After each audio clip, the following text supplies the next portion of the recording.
여러분 안녕하십니까. 지금부터 저녁에 한버전을 시작하겠습니다. 자, 오늘 또 말이죠. 경찰에서 용산 대통령실하고 무려 7시간이나 하루 종일 대치했다고 합니다. 이거 경찰이 법 집행기관이 맞아요? 예. 아니 용산 사무실이 어디로 뭐 눈 닫아놓고 어디로 이사 가나요? 정말 있을 수 없는 일들이 매일같이 지금 일어나고 있어요. 자, 그래서 그 내용을 말씀드리도록 하겠고, 그 다음에 지금 윤석열 대통령은 탄핵에서 결국은 살아서 복귀한다. 이런 주장이 나오고 있습니다. 용산 대통령실에서 비서관을 겸임했던 김성애 전 비서관이 이런 주장을 하고 있어요. 이게 지금 인터넷 커뮤니티를 달고 있습니다. SNS에 올린 글인데요. 현재의 상황에서 정리가 아주 논리 정연하게 잘 진행되고 있어요. 그러니까 국내적 정치적인 맥락과 국제정치적인 맥락에서 지금 윤석열 대통령의 이런 탄핵안은 있을 수 없다. 그러니까 헌재에서는 가결될 수 없다. 그런 6가지 이유를 재고 있고요.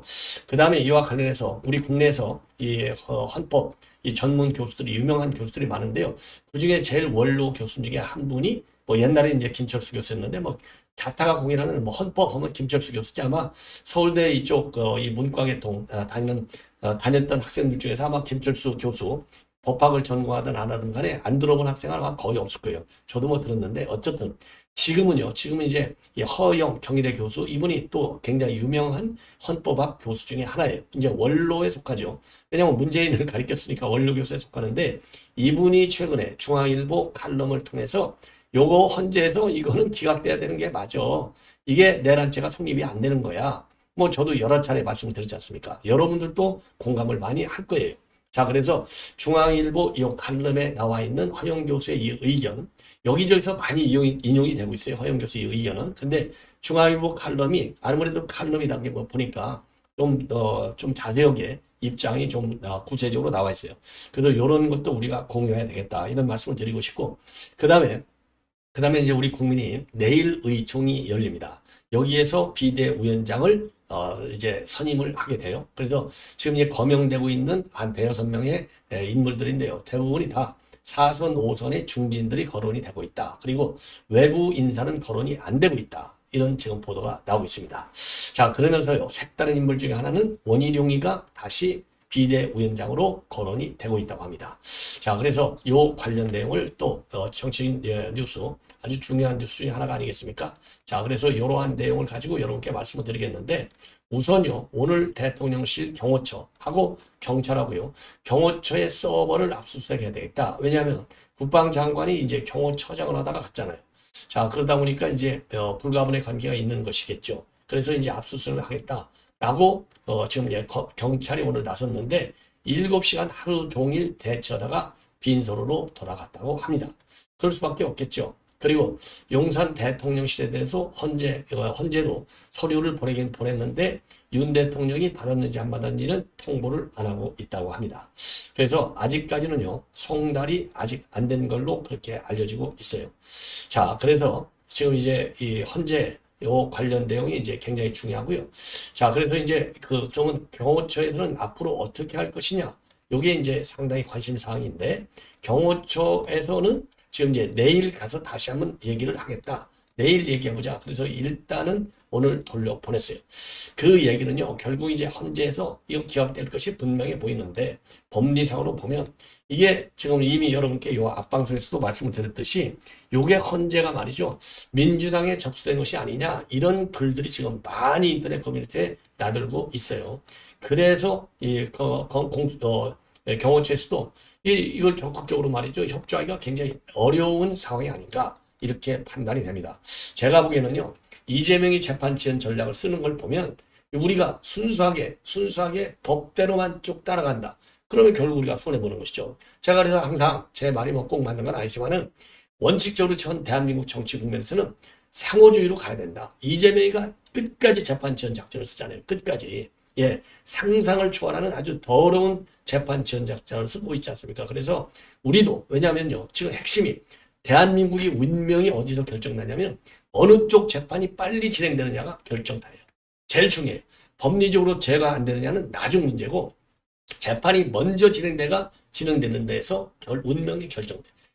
개인의 운명이 아니라 윤석열 대통령의 개인, 이재명의 개인이 아니라 대한민국의 운명이 결정된다 이겁니다. 왜? 지금 윤석열 대통령이 현직 대통령이기 때문에 반드시 돌아와야 되는 것이고 내란죄는 아니니까 내란죄가 아니라는 의견이 압도적으로 많아요. 예, 압도적으로. 좌파 일부만 내란죄가 된다. 이렇게 지금 보고 있는 거거든요. 자, 그래서 현직 대통령이 그야말로 억울하게 이재명의 방탄창으로서 모든 작업이 이루어지는데 여기에 걸려드는 거예요. 이런 방탄을 없애겠다고 이제 계엄을 한 거 아니겠습니까? 자, 그런데 다른 한편으로는 지금 이재명이 하필이면요. 범죄 12개를 지고 있는데 이 인간이 지금 최고의 지지율 1등을 기록하고 있어요. 이런 인간이 대통령이 되면요. 정상회담, 해외 정상회담 못 나갑니다. 창피해서. 이런 방식이 어디가 있습니까? 대한민국이 그래도 인재공화국이에요. 인재공화국. 대한민국은 인구가 5천만 밖에 땅도 조그마하잖아요. 그리고 완전히 6.25 때 완전히 폐허가 됐잖아요. 전 세계에서 1등국가 된 게 대한민국 아주 똘똘한 우리 국민, 인재. 이런 인재공화국인데 이렇게 인재공화에서 이재명과 같은 범죄인이 대통령이 되게 만들어서 되냐 이거예요. 자, 그래서 온갖 수작질을 다 하고 있기 때문에 우리도 법이 허용하는 범위 안에서는 온갖 방법을 다 동원해서 재판의 지연을 막아야, 재판의 그 최대한도 지연시켜야 되겠다. 그래갖고 이렇게 맞불 작전을 똑같이 해야 된다. 이게 저의 주장입니다. 그래서 오늘 경호처가 이 문 안 열어준 것은 아주 잘했다. 예. 자, 그리고요. 그 다음에 이거는 이제 정서적, 법리적, 그 다음에 국제정치적 측면에서 봤을 때 헌재에서 기각이 된다. 그래서 윤 대통령이 살아서 다시 용산으로 복귀한다. 이런 의견을 내놓고 있는 사람이 시민사회수석실에서 종교 문화 비서관을 했던 김성애 전 비서관이 요거를 아주 SNS에 글을 많이 잘 올려놨어요. 그래서 이게 이제 이 메인 미디어에도 지금 올라오기 시작하고 있는데 이게 인터넷에 지금 많이 나돌아다니고 있습니다. 그래서 조금 내용이 좀 길어요. 길게 썼는데 요거를 뭐 다 비주얼 고주얼 뭐 한 10여 분간에 거쳐서 제가 말씀드릴 이유는 없고 그저 한 뭐 3, 4분 정도로 해서 이제 압축을 하면요. 우선 압축을 하면 이게 법리적인 측면보다도요. 우리 자유우파가 완전히 그러니까 지금 요 생각은요. 지금 이제 법적인 측면과 국내 정치적인 측면, 국내 정치적 측면은 박근혜 전 대통령 때의 탄핵과 비교해서 다르다. 요거를 또 얘기하고 있어요. 그래서 그때는 우리 이제 자유우파가 별로 결집이 안 됐는데 이번의 경우에는 그러니까 박근혜 전 대통령 2017년도 3월에는 결집이 안 됐어. 그런데 이번에는 우리 자유우파가 완전히 결집이 되고 있다. 자, 그래서 최근에 광화문에서 이어지고 있는 우리 그 탄핵 반대 집회하고 여의도에서 있는 탄핵 찬성 집회를 보면요. 지금 이 인원상으로는 좀 우리가 차이가 나지만은 그래도 대적할 만하다. 여의도는 뭐 전국에 동원령이 내렸는데 겨우 20만 밖에 안 모인 것이고 우리 광화문은 자발적인 모임인데도 4만 명이 넘게 왔다는 겁니다. 그래서 이걸 보면 총 동원령 20만인데 자발적 4만? 그러면 이게 총 동원 내리면 20만을 훌쩍 넘어서 50만, 100만도 될 수 있다는 거예요. 그 정도로 자유우파가 결집이 세다. 예, 세다. 요거를 얘기하고 있어요. 그리고 두 번째로는요. 지금 국제적으로 보면은 지금 현 계엄 사태, 요거를 계기로 한 현 국내 정세를 탄핵 사태를 어떻게 보고 있느냐. 한미일이 협력하는 전통적인 외교의 틀을 지지하는 자유진영하고요. 친중 종북 진영의 대결로 보고 있어요. 자, 그래서 미 국무부도 말이죠. 미 국무부도 처음에는 뭐 조금은 이제 비판적이었지만은요. 그리고 이제 트럼프 진영도 이제 그러는 것 같지만은 사실상 트럼프 진영의 경우에는요. 최근에 완전히 이번 특히 윤석열 대통령이 다 계엄의 불가피성을 얘기할 때 중국 간첩 얘기를 했잖아요. 요거는 정말 다행인 거 아니냐. 그런 점에서 미국과 유럽의 언론과 정부들도 그 부분에 대해서는 상당히 공감을 하고 있고 반대적으로 이와 대비되게 이재명이가 쇄신하면 돼 이런 얘기를 했잖아요. 대만 사태 관련해서. 요거와 관련해서는 국제적으로 비판이 압도적으로 많다는 겁니다. 그래서 윤석열 대통령의 탄핵 사태를 갖다가 한미리 협력하는 자유진영 대 친중 친북 진영 민주당의 대결로 인식하고 있다는 겁니다. 국제적으로. 야, 이런 점도 굉장히 유리한 국면이다. 예, 유리한 국면. 그리고 이제 이 세 번째로는요. 6인 체제로 과연 임명을 할 수 있느냐? 그러니까 탄핵을 심리할 수 있느냐? 아닐 것이다. 예, 6인 체제 갖고 안 된다. 이미 이진숙 때 이게 가처분 신청이 되지 않습니까? 자, 그래서 6인 체제 갖고는 그러니까 6인 체제로만도 지금 그 헌재 심리가 가능하고 그렇게만 돼야 되는데 6인 체제의 경우에는요. 6명이 전부 찬성을 해야만이 가결이 되도록 돼 있어요. 엄하게 돼 있죠. 그 이유는 그만큼 탄핵이 매우 중대한 그 사안이기 때문에 여기 6명, 9명일 때도 6명, 6명일 때도 6명. 그러니까 한 명만 반대하면 아니 되게 돼 있어요. 그러니까 저도 그랬잖아요. 2명 정도는 제가 확실하다고 얘기했지 않습니까? 예, 그래서 요 6인 체제에서 이 연례도 우리가 확실하게 이길 수 있다. 기각될 수 있다는 거죠. 왜? 만장일치가 안 되면 아니 되오니까. 자, 그리고 우리 국민의힘이 그 어느 때보다도 빠르게 전열을 정비하고 있다. 그래서 지금 비대위 체제로 바로 넘어갔잖아요. 예, 이 한동훈이를 쫓아내고 요것도 그 당시에는 당이 쪼개져서 나왔는데 이번에는 하나로 딱 결집하고 있다. 그래서 요것도 굉장히 좋은 신호다. 예. 이게 굉장히 중요한 신호다는 겁니다. 그리고 이제 마지막으로는요. 당사자, 즉 그 당시에는 이제 박근혜 대통령도 지금 내가 재판 나가지 않겠다. 이렇게 얘기를 했지만은 예. 그 당시에 지금은 이제 윤 대통령이 내가 직접 나가서 변론하겠다. 이렇게까지 나오고 있지 않습니까? 그러니까 당사자인 대통령의 의지가 굉장히 강하다는 것이죠.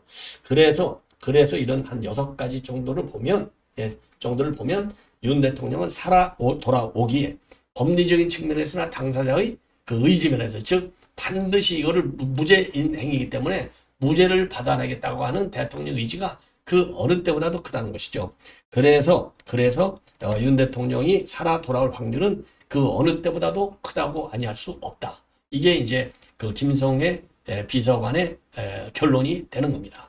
자, 이 정도면 뭐 여러분들 이해를 하실 수 있겠죠? 예. 자, 이어서 이제 허영 교수. 이제 허영 교수가 중앙일보에 최근에 칼럼을 실었어요. 칼럼. 저도 이게 굉장히 참 좋은 칼럼이다. 이렇게 생각을 했는데요. 그러니까 이제 최근에 지난 12월 13일자 중앙일보 칼럼이 되겠습니다. 요 칼럼에서요. 이분이 이제 헌법학 아주 원로 중에 원로. 굉장히 이제 그렇게 평가를 받고 있는 분이거든요. 그래서 이분 칼럼의 핵심 결론은 뭐냐? 이거 민주당에서는 탄핵으로 몰고 가고 있지만은 지금 그 법리적인 측면에서만 본다면 요거는 탄핵 사유가 되지 않는다. 예, 내란이 아니다 이겁니다. 쉽게 얘기해서.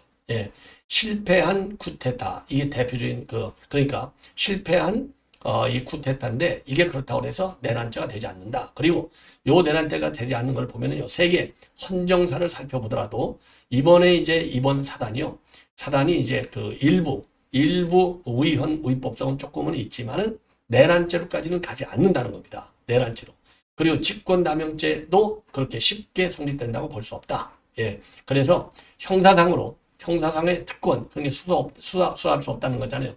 이거, 그러니까 성립된다 하더라도, 직권남용이 성립된다 하더라도 대통령의 형사상 특권 때문에 수사할 수 없다는 것이 정설이라는 거예요. 그러니까 지금 이 검찰과 경찰에서 윤 대통령을 이렇게 막 긴급 체포하고 그 압수수색 영장을 발부해서 집행을 하고 난리를 피우고 이런 것들이 과잉 수사다 이겁니다. 한마디로 해서. 제가만 얘기하는 게 아니잖아요. 이거 헌법 전문가도 제가 평소에 논평한 내용하고 똑같지 않습니까? 자, 그래서 지금 말하자면 지금의 이제 그러면 이게 그 결론을 나는데 지금의 정치 상황을 봐라요. 정상적인 국정 운영이 가능하겠느냐? 왜?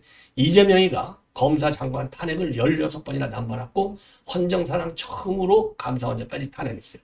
사법행정권을 무력화했다. 이렇게 나오잖아요. 제가 그러잖아요. 사법행정권을 무력했다고 계속 주장하지 않습니까? 그러니까 내란 세력은 사실상 이재명의 민주당이다. 제가 그렇게 계속 주장했는데 요거 지금 보니까요. 지금 허영 교수도 저하고 똑같아요. 왜? 이미 의회 무력화는 끝났지 않습니까? 이미. 그런 데다가 예산심의권까지 악용을 해가지고 4조 1천억 원의 예산을 전무후무하게 깎아버렸어요. 이렇게 깎으니까 일을 할 수 있냐 이거예요. 예산이 없는데 뭘로 일을 해? 일을 못 하잖아요. 이런 비정상적인 상황 때문에 대통령의 주장이 비상개혁을 하지 않을 수 없었다는 겁니다. 자, 그래서 이 법적인 계엄의 요건과 관계없이 이렇게 정치적인 측면에서 본다면 대통령의 계엄 선포를 이해할 수 있는 측면이 전혀 없다고 볼 수는 없다는 겁니다. 그러면 이제 법적으로 해야 되잖아요. 법적으로. 왜? 헌재로 넘어갔으니까. 자, 그래서 이제 법적으로 보면은 대통령의 고도의 통치행위를 인정하고 있어요. 허영 교수. 왜냐? 대통령은 내란죄하고 직권남용 피의자로 지금 입건해서 검찰, 경찰, 공수처가 수사하려고 쟁탈을 벌이고 있는데 이거는 비상계엄이 필요한지 아닌지 그리고 국가 상태가 국가 비상상태인지 아닌지는 그거는 오로지 대통령만이 할 수 있는 통치행위라는 겁니다. 그래서 이런 수사권 남용은 바람직하지 않다. 오히려 현직 국가원수를 갖다가 이런 수사기관의 주장처럼 체포해서 국정을 완전히 마비시킨다면 이거야말로 또 다른 우현 우위법 행위가 된다는 거예요. 그래서 예컨대 이 예가 아주 좋아요. 울산시장 선거 개입과 관련해서 여러 가지 범죄 혐의를 받았잖아요. 문재인이가 월성 운전 사건, 울산 그 시장 선거 사건, 뭐 그다음에 그 피해 우리가 지금 피살 그 해수부 공무원의 강제 북송 사건 등 그 공무원의 피살 사건에 대해서 아무 말도 못하는 거 이런 것들. 요럴 때 우리 당시 대한민국 수사기관들이 문재인을 체포했다고 한마디나 나왔냐 이거예요. 한마디나 나왔냐 이거예요. 이걸 본다면 법적 형평성 면에서도 굉장히 잘못된 것이다. 예. 아주 이 점은 굉장히 새로운 포인트예요. 맞아요. 자, 그리고 그래서 대통령이 현 시국을 국가 비상사태로 판단했는데 이게 국민의 눈높이가 다르다고 해서 내란죄로 단죄하는 것은 대의민주주의의 기본 원칙에도 맞지 않다는 겁니다. 이거 한동훈이가 얘기를 들어야 돼요. 한동훈이 이 인간이 국민의 눈높이도 맞지 않고 우연우위법자리가 있잖아요. 우연우위법자. 이게 무슨 얘기예요? 지금 허영 교수가 이거를 반박하고 있는 거 아니겠습니까? 자, 왜 대의민주주의라고 하는 것은 선거를 통해서 국정을 우위받은 대통령이 국민의 신임과 민주적인 정당성을 바탕으로 해서 대통령 본인의 독자적 판단과 책임으로 국정을 운영해 나가고 있고 책임은 오로지 선거를 통해서만 지우는 것밖에 없다는 겁니다. 그래서 여론이라든가 국민 눈높이에만 맞춰갖고 대통령을 이렇게 지금 내란죄로 몰아가는 것은 중후정치의 한계에 빠질 우려가 있다는 겁니다. 옳은 얘기잖아요. 예. 그리고 여론이라는 것은 항상 바뀐다. 예를 들어서 독일 태생의 세계적인 여론학자 엘리자베스 노엘레 노이만이 있는데 침묵의 나선 이론, 이거 우리가 많이 봤잖아요. 침묵의 나선 이론. 여론은 계속 변하는 거예요. 그래서 지금 나오는 여론이 꼭 국민 전체를 다 포함한다고 볼 수가 없다. 왜? 다수의 침묵하는 국민이 있으니까. 여론조사 응하는 국민이 있으니까. 그래서 지금 이 여론이 이거 탈핵해야 돼. 이렇게 높다고 해서 그 말이 법적으로 꼭 맞는 것이냐? 아니라는 겁니다. 예. 자, 그래서 아주 조목조목 허영 교수가 비판을 하고 있어요. 아주 좋은 글이 아닌가 이렇게 생각이 듭니다. 자, 그러다 보니까 이제 지금 이 상황이 지금 요 허영 교수의 주장에서 보듯이 말이 안 되는 논리와 주장으로 우연우위법적 개헌이다. 내가 막았다. 이렇게 난리를 친 게 누구예요? 이게 이제 한동훈이잖아요. 그 한동훈이가 그래서 쫓겨났어요. 쫓겨나니까 그러면 비대위원장이 누가 돼야 되느냐? 요게 지금 우리 국민의힘에서요. 지금 논의가 많이 이루어지고 있는데 이와 관련해서 지금 내부적으로 지금 검토되고 있는 안은 우선은요. 외부 인사는 이제 안 되겠다. 왜? 맨날 비대위원장 외부 해갖고 뭐 성공한 게 있습니까? 없잖아요. 그래서 내부 인사로 한다. 내부 인사로 한다. 그 다음에는 이제 그럼 내부 인사적인 누가 하느냐? 4선 정도의 중진이 하는 게 좋겠다. 그래서 5선 정도의 중진이 하는 게 좋겠다. 그래서 후보 구로는 권영세, 김기현, 나경원, 그리고 원희룡 이런 사람들이 거론이 되고 있다고 합니다. 그래서 지금 나와 있는 것은 비대위원장은 최소한도 현재의 위기 상황을 수습할 수 있는 능력, 그리고 이제 비전 제시할 능력, 그리고 대화와 관계에 있어서의 공격력 이런 점을 고려해야 될 것이 아니냐. 그래서 이런 당의 안정과 화합을 위해서는 경륜 있는 내부 인사가 적합하다. 이렇게 지금 의견이 모아져 가고 있다고 하는데요. 제가 보기에는 이미 권성동 의원은 원내대표 하면서 비대위원장을 한 적이 있어요. 짤막하게. 예, 그래서 지금 상황에서는 그리고 지금 최근에 여러 가지 중요한 민감한 현안과 관련해서 권성동 의원이 지금 원내대표가 내놓는 안을 보면 우리 자유우파, 우리 국민들이 생각하는 바하고 거의 방향성이 같다. 그리고 콘텐츠도 괜찮다. 이런 점에서 저도 권성동 원내대표가 지금 이제 비대위원장을 겸직하는 요 안 괜찮지 않을까 이렇게 생각이 듭니다. 시청자 여러분 이렇게 해서 본 방송을 마치겠고요. 또 다시 바로바로 제가 여러분께 또 중요한 뉴스를 전달해 올리겠습니다. 대단히 고맙습니다.